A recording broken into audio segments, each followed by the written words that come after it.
Bonsoir, chers frères africains et sœurs africaines. C'est toujours votre frère Valère depuis les États-Unis. Je suis venu ici pour répondre ou expliquer à des frères et des sœurs qui m'ont posé la question ou qui m'ont demandé d'expliquer encore par rapport à la présentation de la fois passée. Comme vous le savez, la fois passée, nous avons présenté un programme de la nouvelle classe des leaders africains. Un programme qui doit former les nouveaux leaders pour le continent d'Afrique. Et dans cette présentation, nous avons dit qu'en Afrique, nous avons des politiciens, mais nous n'avons pas de leaders. Et beaucoup de frères africains et de sœurs africaines ont voulu bien que je puisse expliquer un peu, parce que pour beaucoup de gens, ils ont dit que c'est pour leur première fois d'attendre de tels propos. Et ils se sont dit que depuis là, ils croyaient à leurs politiciens, à des politiciens d'Afrique. Mais effectivement, ils n'arrivent pas à comprendre comment ces politiciens africains, intellectuels qu'ils sont, ils n'arrivent pas à développer l'Afrique.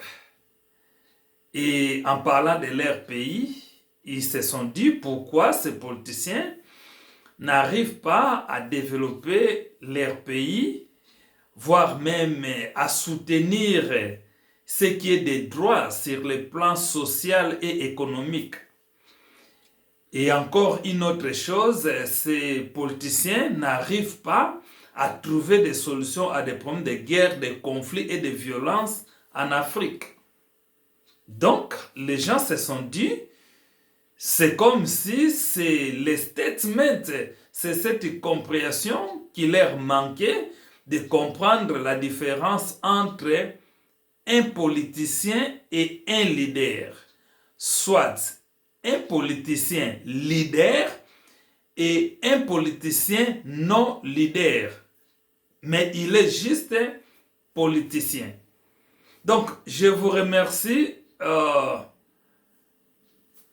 pour votre question et votre demande afin que je sois ici pour essayer encore d'expliquer juste un peu parce que ce sont des matières de classe et pour bien approfondir ça, il faut prendre l'opportunité de suivre cette classe de formation de recyclage pour la future classe des leaders africains.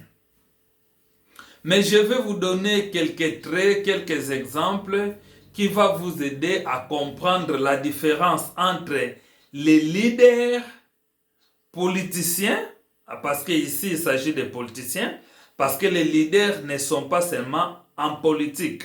Nous avons parlé des 4 chemins de leadership. Nous avons parlé des leaders politiques, des leaders militaires, des leaders d'entreprises et des organisations, des agences privées et gouvernementales. Et nous avons aussi parlé des leaders religieux et ou spirituels, vous pouvez mélanger, et des leaders coutumiers tout consort.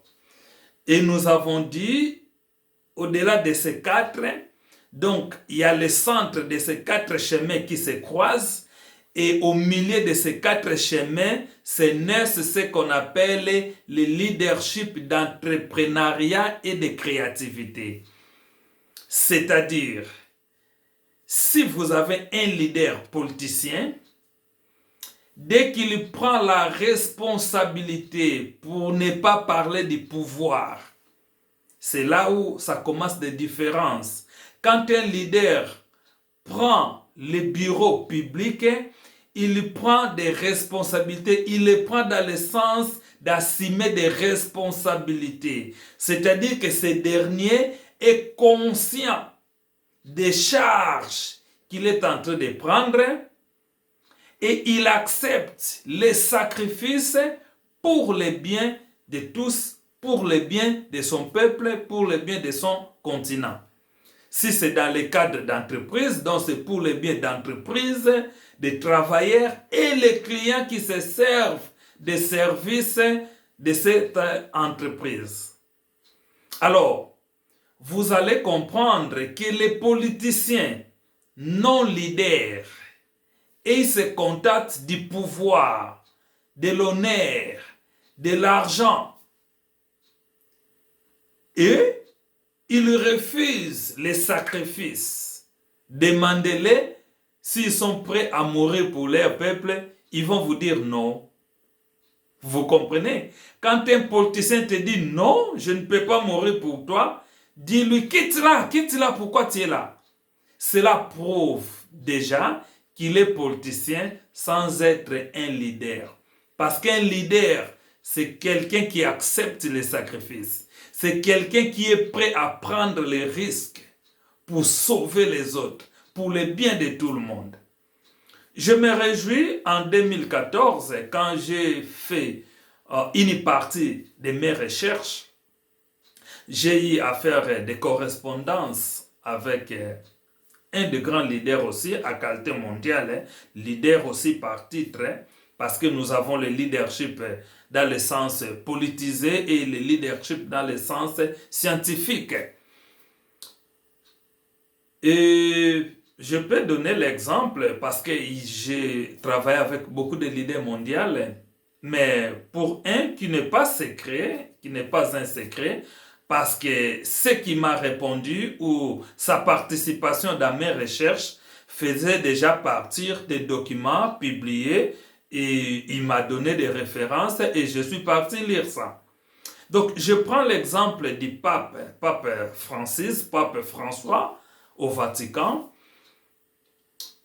qui m'a répondu par correspondance dans mes recherches sur la question de savoir quels sont les défis. Les recherches c'était en anglais. Les challenges, les défis de leadership qui lui attirent, qui lui comprend très bien et qui pèsent sur lui. Eh bien, il n'est pas parti par quatre chemins.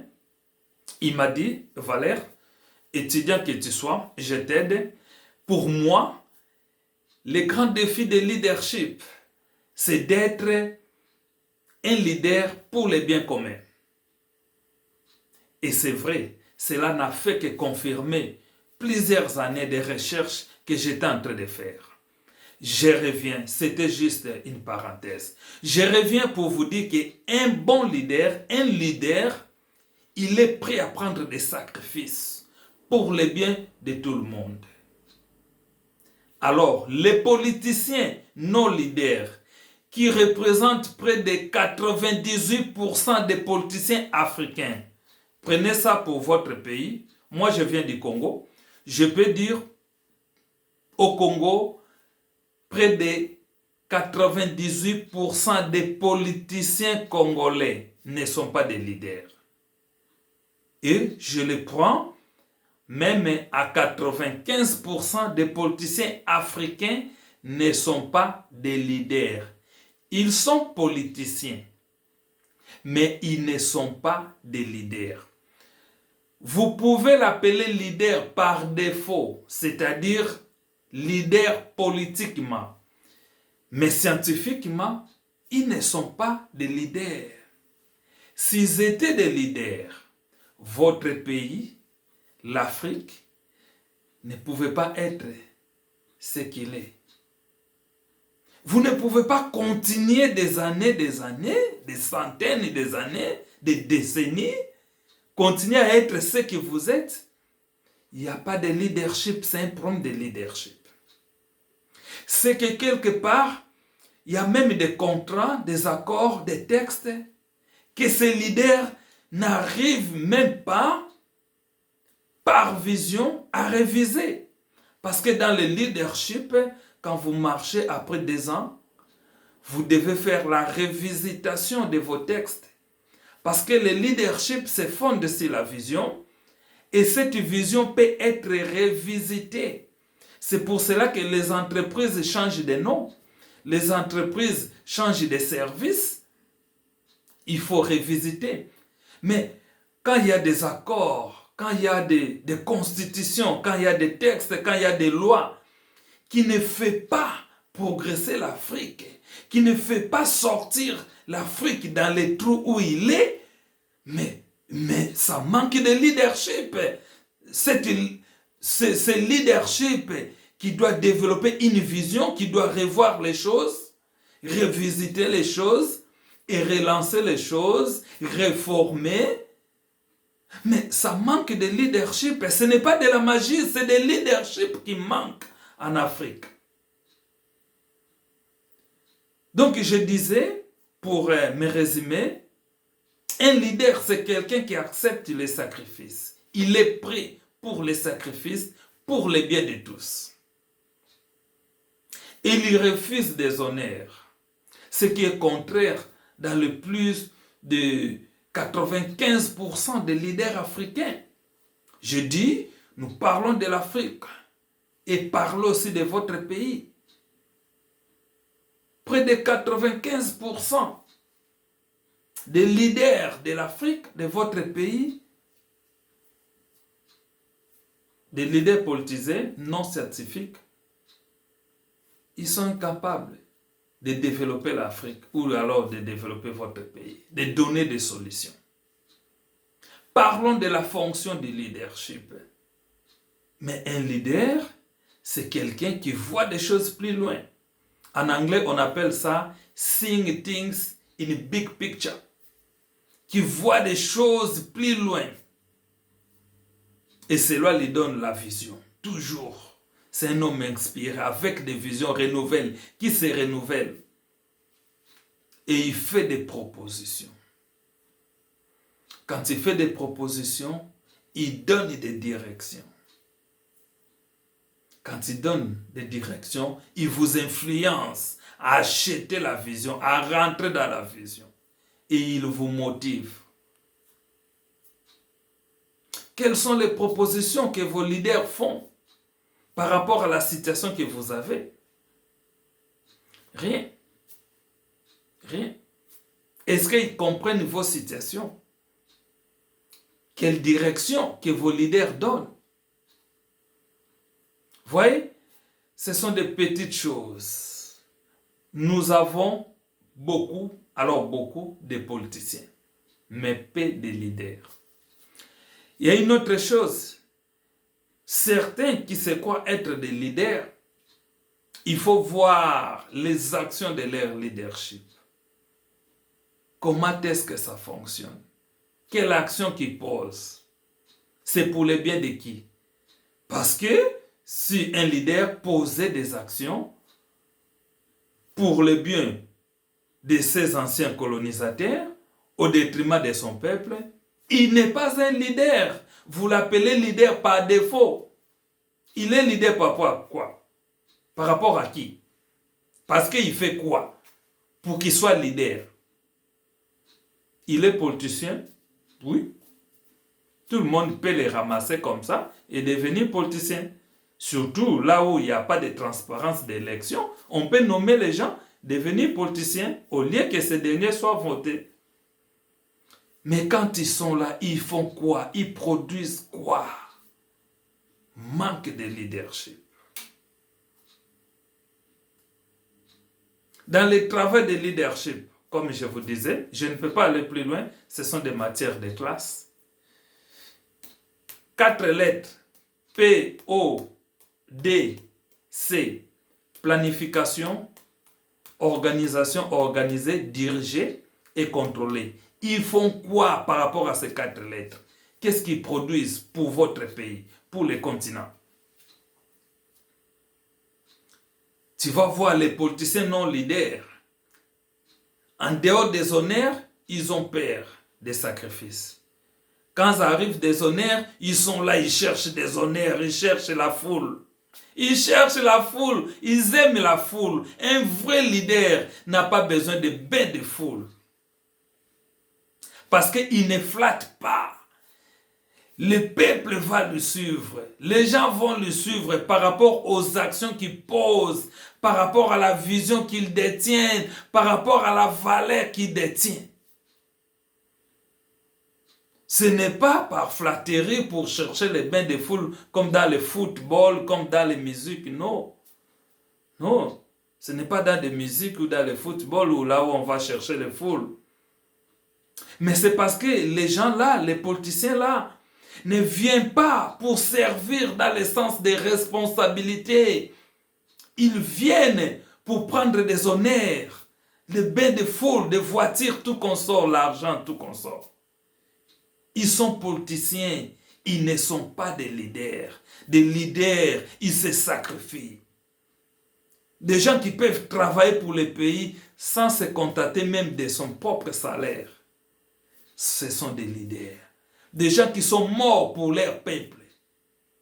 Ce sont des leaders. Des gens comme de Lumumba. Des gens comme de Simo Kimbangu. Des gens comme de Kimpa Vita.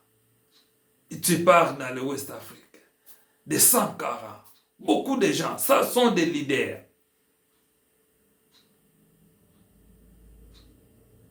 Le leadership se fonde sur la vision, une vision claire qui amène des solutions à des problèmes de leur peuple, de leur nation et de leur continent. Nous allons approfondir cela dans nos cours. Nous avons beaucoup de politiciens en Afrique, mais nous n'avons pas beaucoup de leaders. Car être un politicien ne signifie pas nécessairement être un leader. Car un politologue n'est même pas un leader. Voilà, je vous remercie. Comme on a dit, et ces cours vont commencer le mois ici, nous avons besoin de former la nouvelle classe de nouveaux leaders. Des gens qui vont comprendre les problèmes de l'Afrique, les problèmes de leur nation, et ils vont donner des solutions basées sur des valeurs de leadership.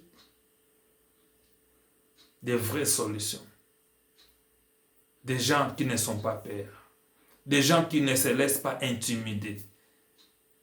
Comme je disais, si sur 3, il n'y a qu'un qui est leader, il se laisse intimider par des autres qui ne sont pas leaders. Vous perdez votre leadership, vous n'êtes pas un leader. Un leader a des capacités d'influencer. Il faut influencer, c'est ça. La motivation, c'est ça, c'est dans la fonction d'un leader. Si tu n'es pas capable d'influencer ceux qui sont autour de toi, donc c'est eux qui t'influencent, c'est eux qui sont des leaders, tu n'es plus un leader. Un leader doit être capable d'influencer. Ça fait partie des fonctions du leadership. Parce qu'il croit à ce qu'il dit, il fait ce qu'il dit. On appelle ça le langage de leadership. Il influence et il motive. Il donne la direction après avoir donné la proposition. C'est ça le leadership. Nous avons plein de politiciens qui ne sont pas des leaders. Être un politicien n'est pas nécessairement être un leader. Un leader accepte les sacrifices et refuse les honneurs pour le bien de tous. C'est un visionnaire, un courageux. Il porte à lui 22 qualités indispensables de leadership. Vous allez voir ça dans les cours à venir pour la prochaine classe des leaders africains. Merci, je vous aime bien. C'était votre frère Valère. Prenez nos contacts et veuillez nous contacter sur WhatsApp +1 D0D 393 9594. Sur email acgp.prats.pam@gmail.com. Nous allons faire des choses qu'un leader doit faire. Merci. À bientôt.